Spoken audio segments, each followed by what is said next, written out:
Testing of Fuji Differential Pressure Transmitter. The transmitter has been set to a calibration range of input signal according to the request of the customer. For testing, we add a 24-volt DC power supply, a multimeter in order to measure the milliamp output, and a water column in order to see the input signal.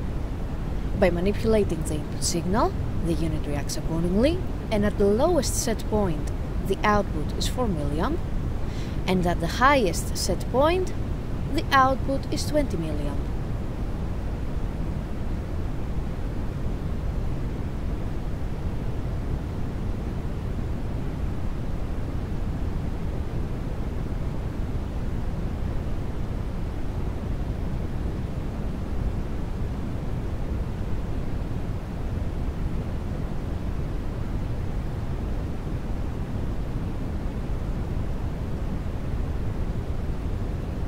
It is now clear that the transmitter is working successfully and is ready to be delivered to the customer.